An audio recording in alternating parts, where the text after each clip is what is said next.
कहेंगे आज प्रदर्शन किया गया है क्या? थोड़ा सा मैं डॉक्टर अभिनव कटारिया कुरुक्षेत्र यूनिवर्सिटी में असिस्टेंट प्रोफेसर हूँ और पूरे हरियाणा के जो भी राजकीय विश्वविद्यालय हैं उनमें हम एक हुक्टा बैनर चलाते हैं, जिसके माध्यम से हम सरकार को पिछले 2 साल से या 3 साल से हम ये कहना चाहते हैं कि अनुबंधित कर्मचारियों को सेवा सुरक्षा ना सही उनको रेगुलर किया जाए।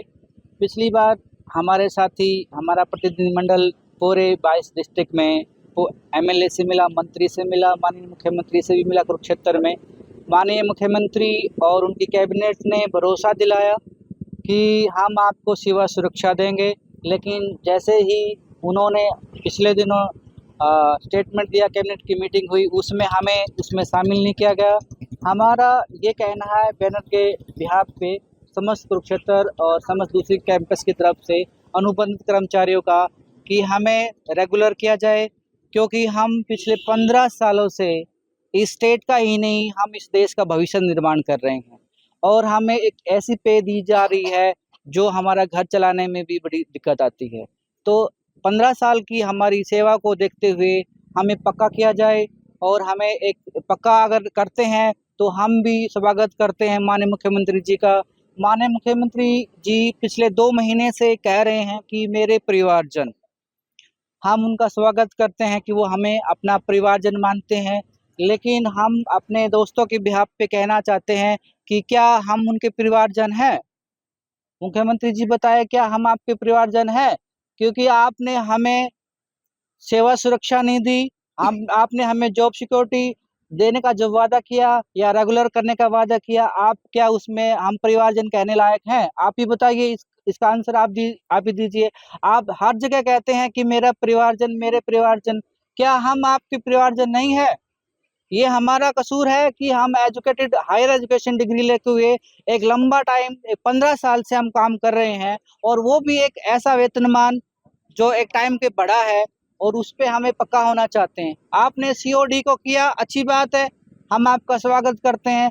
आपने 1.9 लाख को पक्का किया है, लेकिन सेवा सुरक्षा दी है, लेकिन हम कहाँ जाए इस एज में? आप बताइए। हमारा जो भी हमारा कहना है हमारे साथियों का, हम बार बार आपके पास आए, आपने जहां भी हमें रिक्वेस्ट किया हम आए, हमारे दोस्त मिले, हमारे साथी मिले, 22 डिस्ट्रिक्टों में मिले। हम ये कहना चाहते हैं कि आप एक नए मुख्यमंत्री के रूप में आए, हम आपका स्वागत करते हैं। उससे पहले पूर्व मुख्यमंत्री जी खट्टर साहब थे, उनका भी हमने स्वागत किया कि सरकार बदली, दूसरी सरकार है, अब क्या हम तीसरी सरकार का वेट करेंगे? हमें भी अगर आप तीसरी सरकार चाहते हैं, नो डाउट आपकी सरकार बने या ना बने, लेकिन हम आपके परिवार के सदस्य हैं और रहेंगे। लेकिन हम ये कहना चाहते हैं कि हमें रेगुलर किया जाए, सेवा सुरक्षा दी जाए और साथ में हमें दूसरे जो फंड है वो भी दिए जाए, हमारा ये कहना है। अगर मांगे नहीं, जिस प्रकार आपने बताया कि पहले भी आपने जो है मांगे रखी हैं, तो आगे कदम क्या रहेगा? 17 तारीख को कैबिनेट की दोबारा मीटिंग है। जब तक 17 तारीख की अभी लंबा टाइम है, तो हम कंटिन्यूटी में आप जो किया है वो उसको हम आगे बढ़ाएंगे। पूरे 22 डिस्ट्रिक्टों में शांतिपूर्ण धरना देंगे। हम अपने स्टेट को आगे बढ़ाने के लिए हम प्रॉपर क्लासेस लेंगे, उसके बाद हम धरना करेंगे, प्रदर्शन करेंगे, लंबा नहीं चलेगा। लेकिन हम माननीय मुख्यमंत्री जी को कहेंगे कि हम अपना काम कर रहे हैं और स्टेट को भी आगे बढ़ा रहे हैं और अपनी मांगों को भी आगे बढ़ा रहे हैं। ये आप पे डिपेंड करता है कि आप हमें अपना परिवारजन कितना मानते हैं। लगभग कितने कर्मचारी होंगे पूरे प्रदेश के?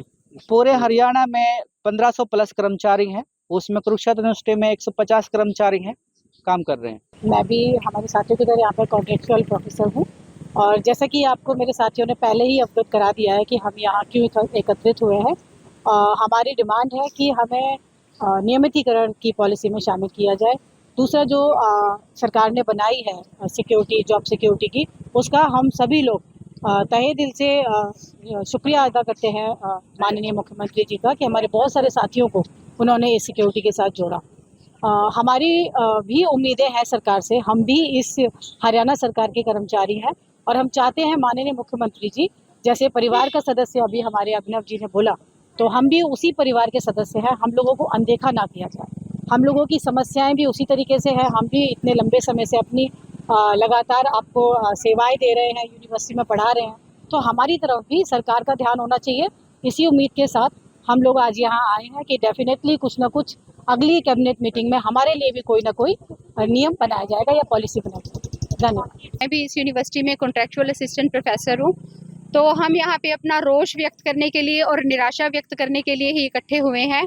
ये जो पॉलिसी के बारे में अभी डॉक्टर अभिनव ने बात की है, उसके अंदर एक पॉइंट और भी है कि 50,000 से ज़्यादा के जो लोग सैलरी ले रहे हैं उनको इस पॉलिसी से बाहर कर दिया गया है। देखिए, सरकार जो निर्णय ले रही है उसके पीछे कोई तर्क नहीं है, कोई लॉजिक नहीं है, और इसको जस्टिफाई करने का अब हम पिछले दिनों भी जब पॉलिसी आई है, हमारे यहाँ से डेलीगेशंस गए हैं उनसे मिलने के लिए, तो अभी भी वो आश्वासन दे रहे हैं कि नहीं, हम सोच रहे हैं आपके लिए, लेकिन अगर सोचना होता तो अभी इसी पहली पॉलिसी में ही हमारा नाम शामिल कर दिया जाता। हम इस स्टेट के हायर एजुकेशन इंस्टीट्यूशन से जुड़े हुए हैं, हम असिस्टेंट प्रोफेसर्स हैं। हम वो प्रोफेसर्स हैं जिन्होंने पिछले 15 सालों में बहुत डॉक्टर, इंजीनियर्स, IAS ऑफिसर्स और बड़े बड़े प्रशासनिक पदों पर अपने स्टूडेंट्स को भेजा है पढ़ाकर।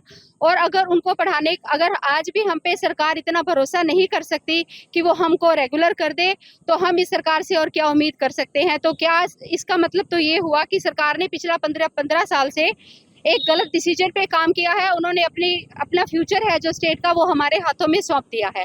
तो अब हम ये कहना चाहते हैं कि वो अपने सारे के सारे निर्णयों पर पुनर्विचार करें और हमें रेगुलर करें। हमें जॉब सिक्योरिटी नहीं चाहिए, क्योंकि हम पिछले 5 साल से बार बार ज्ञापन दे रहे थे। लगभग हमने हर मिनिस्टर को, आदरणीय खट्टर जी को, आदरणीय नायब सिंह सैनी जी को, सबको हमने ज्ञापन दिए हैं और सबने आश्वासन दिया है। तो कृपया अब इन आश्वासनों को पूरा किया जाए, और जिनको आप प्रोफेसर बोलने में एक सम्मान महसूस करते हैं, आपकी स्टेट के प्रोफेसर हैं, उनको जॉब सिक्योरिटी दिया जाए। जो चीज़ बाहर से जितनी खूबसूरत नजर आती है उसको अंदर से भी उतना खूबसूरत बनाया जाए। धन्यवाद। देश दुनिया की हर खबर सबसे पहले देखने के लिए फॉलो करें Dainik Savera TV, YouTube, Facebook, Instagram, X और व्हाट्सएप चैनल पर।